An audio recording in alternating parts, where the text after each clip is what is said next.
Assalamualaikum warahmatullahi wabarakatuh. Bismillahirrahmanirrahim. Sahabat-sahabat Sofia TV yang dirahmati oleh Allah. Bangsa Yahudi atau Bani Israel adalah salah satu bangsa yang paling sering disebutkan dalam Al-Quran.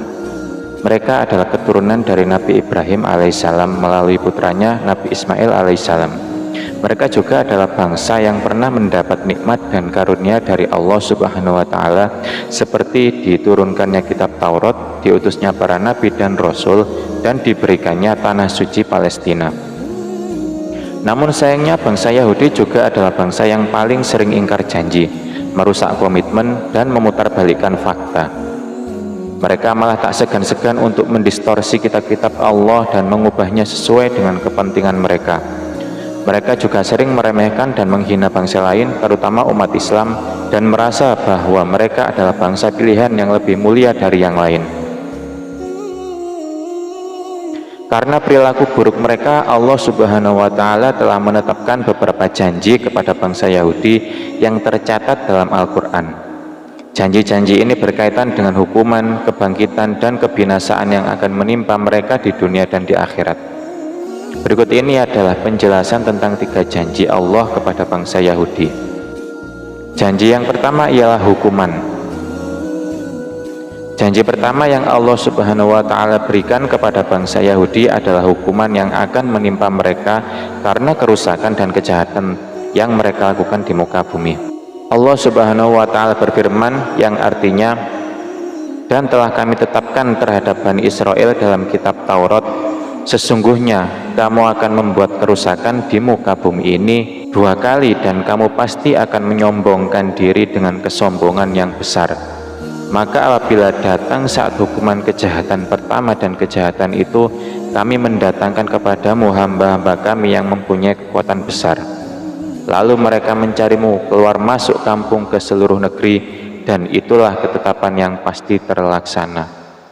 Surat Al-Isra ayat 4-5. Ayat ini turun di kota Mekah jauh sebelum umat Islam mempunyai kekuatan di Madinah. Menurut catatan sejarah, bangsa Yahudi telah berkali-kali mengalami kehancuran sebelum datangnya Islam. Bangsa Yahudi pernah hampir punah dengan kekuatan Babilonia dan Roma. Hal ini juga terjadi sebelum Islam datang. Bangsa Yahudi melakukan kerusakan dan kejahatan pertama setelah ayat itu turun. Kemudian penghancuran datang menimpa mereka, kaum Yahudi, tanpa menunggu waktu yang lama. Kehancuran bangsa Yahudi ini adalah perjuangan dari hamba-hamba Allah Subhanahu wa Ta'ala, dan hal ini juga sebagaimana yang dijelaskan dalam Al-Quran, yang artinya, dialah yang mengeluarkan orang-orang kafir dari ahli kitab dari kampung-kampung mereka pada saat pengusiran kali pertama. Kamu tiada menyangka bahwa mereka akan keluar, dan mereka pun yakin bahwa benteng-benteng mereka akan dapat mempertahankan mereka dari siksaan Allah. Maka Allah mendatangkan hukuman kepada mereka dari arah yang tidak mereka sangka-sangka, dan Allah mencampakkan ketakutan ke dalam hati mereka. Mereka memusnahkan rumah-rumah mereka dengan tangan sendiri dan tangan-tangan orang yang beriman. Maka ambillah kejadian itu menjadi pelajaran, hai orang-orang yang mempunyai pandangan. Surat Al-Hasyr ayat 2. Ayat ini diturunkan di kota Madinah setelah umat Islam mempunyai kekuatan dan berperang melawan bangsa Yahudi.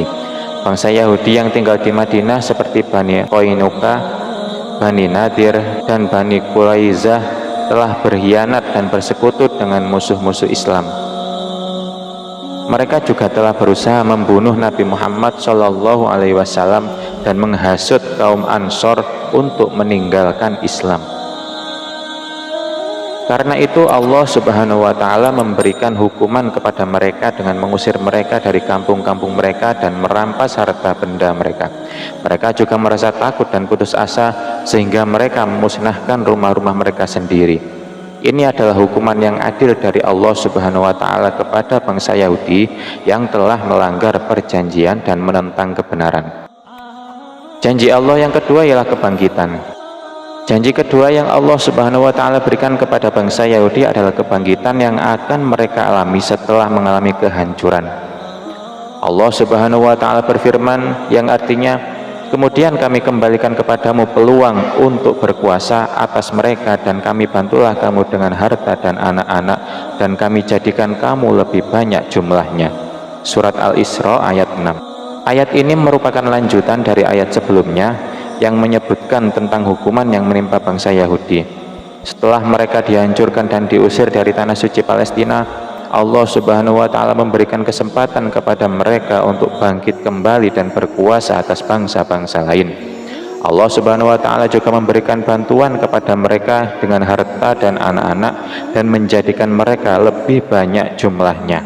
Hal ini terjadi setelah berabad-abad bangsa Yahudi tersebar di berbagai belahan dunia dan mengalami berbagai macam penindasan dan diskriminasi. Mereka juga mengalami Holocaust, yaitu pembantaian massal yang dilakukan oleh Nazi Jerman di bawah pimpinan Adolf Hitler. Sekitar 6 juta orang Yahudi tewas dalam peristiwa Holocaust ini. Namun setelah Perang Dunia II berakhir, bangsa Yahudi mendapatkan dukungan dari negara-negara barat, terutama Amerika Serikat dan Inggris, untuk mendirikan negara Israel di tanah Palestina. Mereka juga mendapatkan bantuan militer, ekonomi, dan politik dari negara-negara sekutu mereka. Mereka juga berhasil menguasai sebagian besar wilayah Palestina dan mengusir penduduk aslinya, yaitu bangsa Arab dan umat Islam. Bangsa Yahudi juga berhasil mengembangkan diri di bidang ilmu pengetahuan, teknologi, seni, dan budaya. Mereka juga memiliki pengaruh yang besar di berbagai bidang seperti media, bisnis, politik, dan hiburan. Mereka juga memiliki organisasi-organisasi yang kuat dan solidaritas yang tinggi di antara mereka. Ini adalah kebangkitan yang Allah Subhanahu wa Ta'ala berikan kepada bangsa Yahudi setelah mengalami kehancuran. Janji ketiga Allah adalah kebinasaan. Janji ketiga yang Allah Subhanahu wa Ta'ala berikan kepada bangsa Yahudi adalah kebinasaan yang akan menimpa mereka di akhir zaman.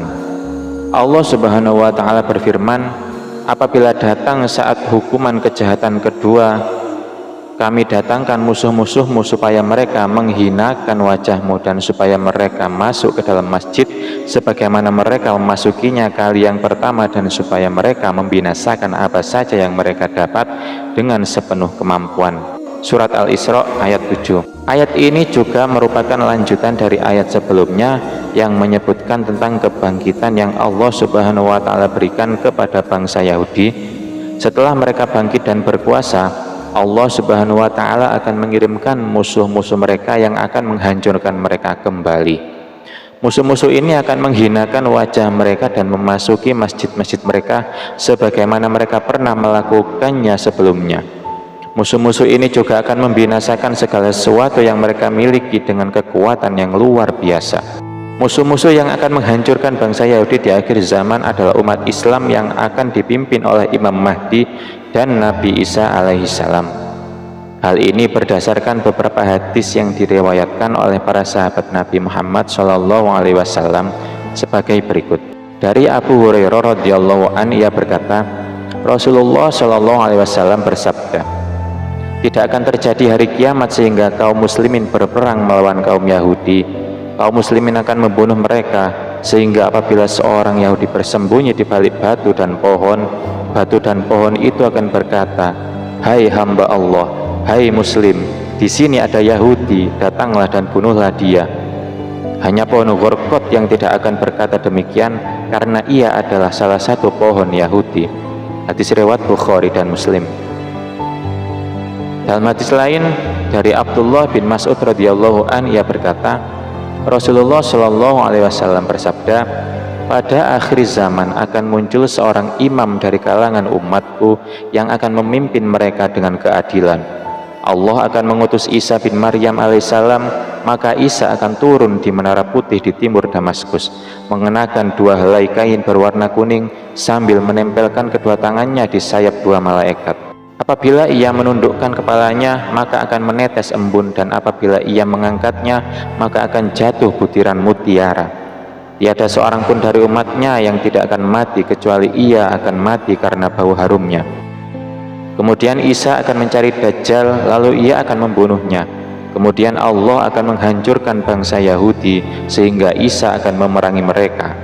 Allah akan menunjukkan kepada Isa tempat-tempat persembunyian mereka, sehingga ia akan membunuh mereka sampai tidak ada yang tersisa kecuali pohon-pohon dan batu-batu. Kemudian Allah akan berfirman, "Hai Isa, Aku telah mengeluarkan sekelompok hamba-hambaku yang tidak ada yang mampu melawan mereka, maka angkatlah hamba-hambaku yang beriman ke tempat yang aku kehendaki. Kemudian Allah akan mengirimkan angin yang lembut yang akan mengangkat setiap orang yang beriman, sehingga tidak ada yang tersisa di muka bumi kecuali orang-orang yang saling memakan satu sama lain." Hadis riwayat Ahmad, Abu Dawud, dan Ibnu Majah.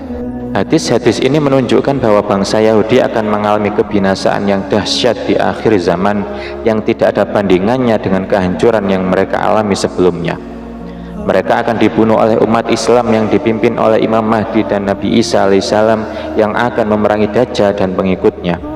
Mereka juga tidak akan mendapatkan perlindungan dari makhluk apapun kecuali pohon Ghorqot yang merupakan pohon yang mereka tanam di sekitar pemukiman mereka.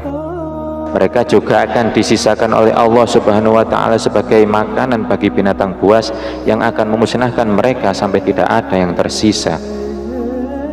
Ini adalah janji ketiga yang Allah Subhanahu wa Ta'ala berikan kepada bangsa Yahudi, yaitu kebinasaan yang akan menimpa mereka di akhir zaman.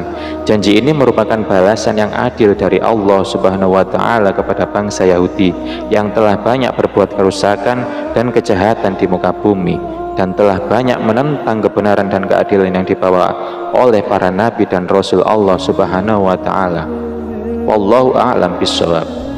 Semoga kita selalu diberikan kesehatan dan ketetapan iman oleh Allah Subhanahu wa Ta'ala. Dan nantikan kisah menarik lainnya hanya di Sofia TV.